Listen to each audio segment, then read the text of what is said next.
ለእኔ ሳይሆን ለሰክሰስ ፕላስ። ከዛ ውጪ ከሰክሰስ ፕላስ ጋር ከተዋወቁን እንግዲህ ጥቂት ጊዜያት አልፈዋል። በተለይም ቅርብ ጊዜ ወደ ውጭ ሀገር በነበረኝ ሕክምና ጊዜ ሰክሰስ ፕላስ ከፍተኛ ድጋፍ ካደረጉላቸው ሰዎች መካከል አንዱ ነኝ።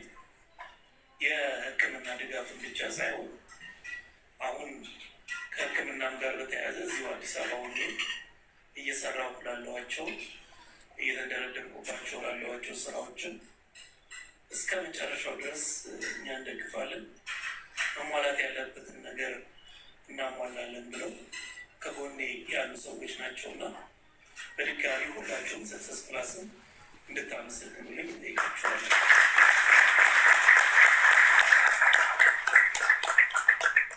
ሌላው ለብዙ ሰው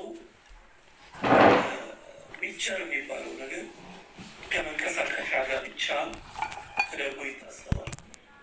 ስለዚህ አንድ ሰው ዊልቸር አገኘ ማለት የሆነ ቦታ ይሄዳል ወይም ይመለሳል ማለት ነው ተብሎ ይታሰባል። ግን ዊልቸር ለአንድ መራመድ ለማይችል ጉዳት ለደረሰበት ሰው ህልውና ነው።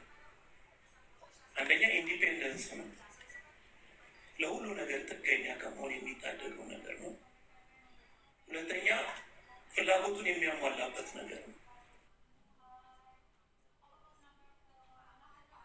ማግኘት ቀላል ካለመሆኑ የተነሳ ለመግዛትም በሺዎች የሚቆጠሩ ገንዘብ የሚፈልግ ከመሆኑ የተነሳ በጣም ብዙ ወገኖቻችን ፀሐይ ላይ መውጣት እየፈለጉ መውጣት የማይችሉ፣ ነፋስ መቀበል እየፈለጉ መሄድ የማይችሉ፣ ከሁሉ ደግሞ አሰቃቂው ነገር ወደ ሕክምና ቦታ ለመሄድ እየፈለጉ በዊልቸር እጦት ምክንያት በቤታቸው የሚቀመጡ ሰዎች በሚሊዮን የሚቆጠሩ ናቸው።